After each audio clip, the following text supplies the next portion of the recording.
est ainsi proclamé élu président de la République comme ayant obtenu la majorité des suffrages exprimés. Le candidat Biya Paul. Le Cameroun retient son souffle. Des cris, des pleurs, des fumées noires s'élèvent dans le ciel de Yaoundé, Douala, Bafoussam et même Garoua. Des milliers de Camerounais descendent dans les rues, brandissant des pancartes, chantant des slogans de colère et de désespoir. La tension est à son comble. Des vidéos amateurs circulent déjà sur les réseaux sociaux, montrant des affrontements violents entre manifestants et forces de l'ordre.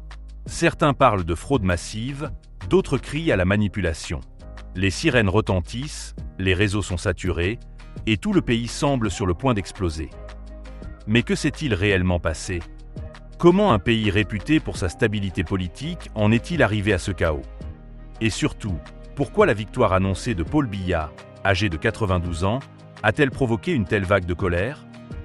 Aujourd'hui, dans cette vidéo, nous allons plonger au cœur de la crise post-électorale camerounaise, comprendre les origines des manifestations, décrypter les réactions de la population et des autorités, et tenter de répondre à la question que tout le monde se pose. Le Cameroun est-il au bord d'un soulèvement historique ? Retrouve-moi après le générique.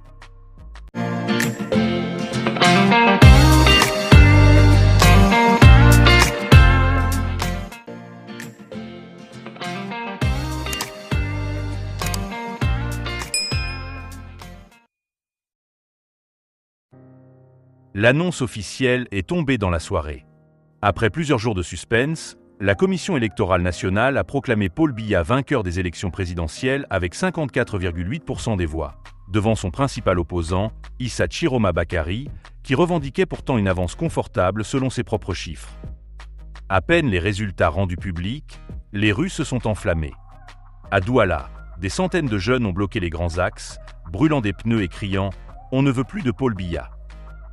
À Yaoundé, la police anti-émeute a été déployée autour des bâtiments administratifs, tandis que les habitants se barricadaient chez eux, redoutant des affrontements. Les premières heures ont été marquées par un chaos total. Des commerces fermés en urgence, des transports paralysés, et des vidéos montrant des militaires tirant en l'air pour disperser la foule. Sur les réseaux sociaux, le hashtag Cameroun en colère est devenu viral, rassemblant des millions de vues et de témoignages. Certains manifestants affirment avoir été témoins de bourrages d'urnes, de bulletins pré-remplis et de coupures d'électricité dans plusieurs centres de dépouillement. D'autres dénoncent la lenteur volontaire du processus de comptage et la manipulation des chiffres. L'opposition, de son côté, parle d'un coup d'État électoral orchestré par le système en place pour maintenir Paul Biya au pouvoir pour un 8 mandats consécutifs. Dans un discours télévisé diffusé tard dans la nuit, Paul Biya a appelé les Camerounais au calme, déclarant qu'il s'agissait d'une victoire du peuple et de la démocratie. Mais ces paroles n'ont pas apaisé les esprits. Au contraire, elles ont ravivé la colère de nombreux jeunes qui se disent trahis, ignorés et exclus du système politique. Le lendemain, la situation a empiré. À Bamenda, des affrontements violents ont éclaté entre manifestants anglophones et forces de l'ordre.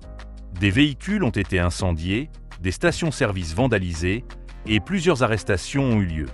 Des sources locales parlent même de blessés graves, tandis que certaines ONG évoquent déjà des bavures policières.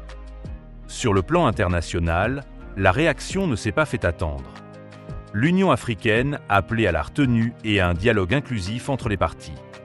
La France, partenaire historique du Cameroun, a exprimé sa préoccupation face aux tensions post-électorales, tout en réaffirmant son respect de la souveraineté du pays. Les États-Unis, eux, demandent une enquête indépendante sur le processus électoral, évoquant des irrégularités majeures.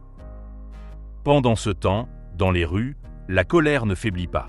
Des étudiants, des ouvriers, des commerçants et même des fonctionnaires se joignent au cortège. On entend des chants comme « 40 ans, ça suffit » ou encore « Le peuple veut le changement ». Les manifestants réclament la démission du président et l'organisation de nouvelles élections transparentes.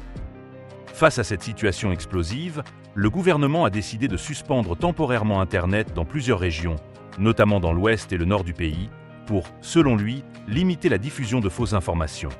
Une mesure qui, au contraire, a renforcé la méfiance et la frustration de la population. Des figures publiques et des artistes camerounais ont également pris la parole. Certains appellent à la paix, d'autres soutiennent ouvertement les manifestants.